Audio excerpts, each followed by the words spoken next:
आज हम बात करेंगे एडवर्स पोजीशन के बारे में कि एडवर्स पोजीशन होता क्या है, इसकी क्या क्या मुख्य शर्तें हैं कि एडवर्स पोजीशन होने के लिए क्या क्या मुख्य शर्तें हैं और ये नियम कहाँ लिखा हुआ है। और साथ ही साथ इसमें हम ये भी जानेंगे कि इसके लिए एक लेटेस्ट फंडामेंटल जजमेंट कौन सा आया है। और इसी के साथ हम इससे रिलेटेड कुछ क्वेश्चन भी जानेंगे कि कैसे एडवर्स पोजीशन किन किन परिस्थितियों में कुछ अलग अलग फंडामेंटल तरीके से पूछे गए हैं, यानी कि कंडीशन के हिसाब से डिस्कस हुआ है। तो चलिए जानते हैं, शुरू करते हैं एडवर्स पोजीशन के बारे में। मैं अपना इंट्रोडक्शन दे दूं कि मैं कौन हूं। मैं हूं advocate Abid Mirza, LLB PG diploma business and company loss. तो चलिए शुरू करते हैं।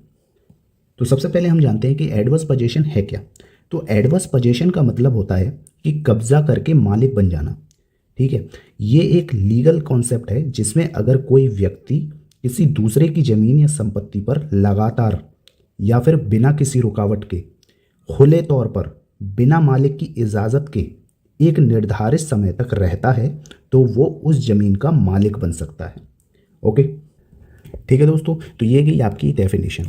अब इसके हिसाब से हम देखते हैं कि एडवर्स पोजीशन जो है एक लीगल डॉक्ट्रिन है, ठीक है, जिसमें पर्सन लीगल ऑनर नहीं होता प्रॉपर्टी का, लेकिन लीगल तरीके से ऑनरशिप एक्वायर करता है। कैसे कि उस प्रॉपर्टी पे कंटिन्यूस रह रहा हो, खुले तौर पर रह रहा हो, उस पर हॉस्टाइल करके रह रहा हो और exclusive man over statutory period, यानी कि एक निर्धारित समय तक लॉ के तहत उस पर रहता है। अब निर्धारित समय क्या होता है, इसके कुछ एसेंशियल एलिमेंट्स हैं कि एडवर्स पोजीशन किस किस कंडीशन में माना जा सकता है। ठीक है, तो ये तो हो गई डेफिनेशन। आई होप आपको डेफिनेशन समझ में आई होगी कि एडवर्स पोजीशन है क्या। चलिए बात करते हैं इसके एलिमेंट की। अब जैसे कि बात की थी कि एडवर्स पोजीशन के एसेंशियल एलिमेंट क्या है, यानी कि मुख्य शर्तें क्या हैं, तो पहले हम बात करते हैं हॉस्टाइल पोजीशन। हॉस्टाइल पोजीशन जो यानी कि जो पजेसर है, ठीक है, पजेसर यानी कि जो उस पर कब्जा किया हुआ है वो बिना ऑनर के, बिना जो उस लैंड का ऑनर है उसकी परमिशन के वहाँ रह रहा हो, उसकी लैंड पर रह रहा हो। ठीक है, तो पहली कंडीशन तो ये है कि बिना परमिशन के उसकी लैंड पर रह रहा हो। दूसरा कंडीशन क्या है कि वो कंटिन्यूस पोजीशन हो।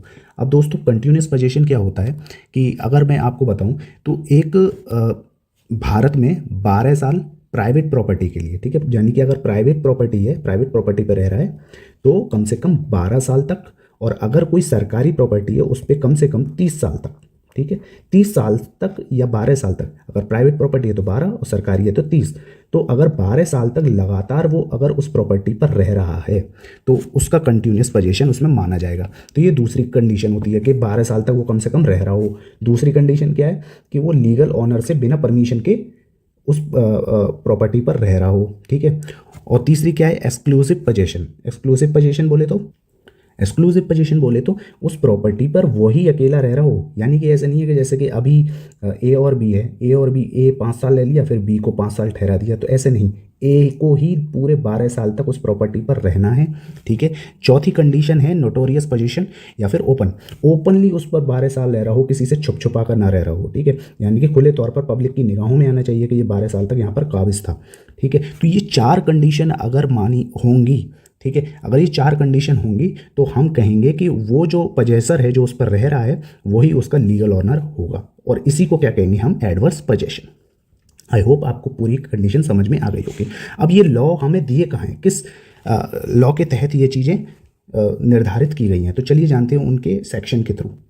तो चलिए दोस्तों हम जानते हैं कि ये कहाँ किस सेक्शन में दिया हुआ है। तो ये देखिए आपको दिख रहा होगा लिमिटेशन एक्ट 1963 के सेक्शन 27 में। ठीक है, सेक्शन 27 में ये मेंशन किया गया है क्या, तो at any determination of period, किसी भी निर्धारित समय के दौरान, ठीक है, here limited to any person, किसी भी पर्सन को लिमिटेड किया गया है कि वो जब तक पोजेशन के लिए इंस्टीट्यूट नहीं करता, एक निर्धारित समय तक अगर सूट फाइल नहीं करता कोई भी पोजेशन, ठीक है, पोजेशन का कोई भी सूट अगर फाइल नहीं करता एक निर्धारित समय तक, तो उसके जो राइट है प्रॉपर्टी पर वो क्या कर दिए जाएंगे, एक्सटिंग्विश्ड कर दिए जाएंगे, यानी कि ख़त्म कर दिए जाएंगे। ठीक है, एडवर्स पोजीशन के एलिमेंट का पहली कंडीशन। ठीक है, अब बात करते हैं हम 64 की। अब दोस्तों आप ये देख सकते हैं कि लिमिटेशन एक्ट ये पूरा आपके सामने दिया गया है। ठीक है, ये लिमिटेशन एक्ट है पूरा, ये आप देख सकते हैं। अब इसमें 64 एंड 65 तो है नहीं, ठीक है, लेकिन इसमें आर्टिकल होते हैं। ठीक है, यहाँ ये शेड्यूल दिया गया है, शेड्यूल में डिवीज़न 1 एंड डिवीज़न 3 करके दिया हुआ है। तो यहाँ पे आप ये देख सकते हैं कि हम जाएंगे suit relating to immovable property. अगर यहाँ पे हम जाएंगे और यहाँ का आर्टिकल 64 देखेंगे, ठीक है, आर्टिकल 64 एंड 65, ठीक है। तो आर्टिकल 64 एंड 65 हमें क्लियरली मेंशन करता है पोजेशन के बारे में कि possession of immovable property based on previous possession and not on title when the plaintiff while in possession of the property has been dispose. तो यहाँ पे इसका मतलब है कि जो पोजेशन हो रहा है इमूवेबल प्रॉपर्टी पर पहले, ठीक है, प्रीवियस पोजेशन जो पहले हो रहा है, ठीक है, वो टाइटल पर नहीं माना जाएगा, वो माना जाएगा कहाँ पे, when the plaintiff while in possession of the property, यानी कि वो उस प्रॉपर्टी पर रह रहा है कितने साल से, 12 साल से, तो उसको क्या कर दिया जाएगा, डिस्पोज कर दिया जाएगा, किसको, टाइटल को, ठीक है। यानी कि जो पहले रह रहा है जो यानी कि प्रॉपर्टी है, प्रॉपर्टी पर वो जो पहले रह रहा है, अब उस पर किसी ने कब्जा किया, एडवर्स पोजेशन किया, अब उसका तो टाइटल किसके नाम का होगा, इसका होगा ना टाइटल। तो अब ये जो है केस कर रहा है कौन, ये कर रहा है इस पर केस, तो यानी कि उसका टाइटल जो है वो एडवर्स जो टाइटल है वो नहीं माना जाएगा, उसको डिस्पोज कर दिया जाएगा, ठीक है। तो जो यहाँ पे जो एडवर्स पोजीशन है उसको मान्यता दी जाएगी, तो उसके लिए कितने साल तक रहने की ज़रूरत है, तो यहाँ पे आप लिमिटेशन एक्ट में देख सकते हैं कि 12 ईयर्स, ठीक है, 12 ईयर्स तक उसको रहना चाहिए, ठीक है, द डेट ऑफ डिस्पोजेशन, ठीक है। डिस्पोजेशन के लिए कम से कम 12 साल तक रहना होगा। Same as here by this article 65, ठीक है, 64, 65 एंड जो हमारा सेक्शन 27, ये तीन जो सेक्शन है लिमिटेशन एक्ट के, वो एडवर्स पोजीशन के एसेंशियल एलिमेंट है, यानी कि उनको उनकी एडवर्स पोजीशन की कंडीशनों को निर्धारित करने के लिए काफ़ी है, ठीक है। अब हम इससे रिलेटेड जजमेंट देखते हैं कि जजमेंट कौन सा आया है और किस तरीके से उसमें डिफाइन किया गया। अब दोस्तों आप ये देख सकते हैं कि रविंदर कौर ग्रेवाल और मंजीत कौर ऑन 7 अगस्त 2019 का ये जो है एक लेटेस्ट जजमेंट था, ठीक है, जिसमें एडवर्स पोजीशन के बारे में काफ़ी चीज़ें क्लैरिफाई करी सुप्रीम कोर्ट ने, ठीक है। तो यहाँ पे आप देख सकते हैं कितना बड़ा जजमेंट है, तो यहाँ पे मैं आपको दिखा सकता हूँ, देखिए ये कम से कम 30 से 35 पेज का जजमेंट है, तो इसे पढ़ना दोस्तों बहुत ही मुश्किल है। तो मैं इसका आपको रिजल्ट दिखा देता हूँ सीधा, देखिए आप कितना दिख रहा है आपको, 35, ठीक है, यानी 35 पेज का कम से कम जजमेंट है, ठीक है। इस जजमेंट में रिजल्ट क्या है वो देखते हैं।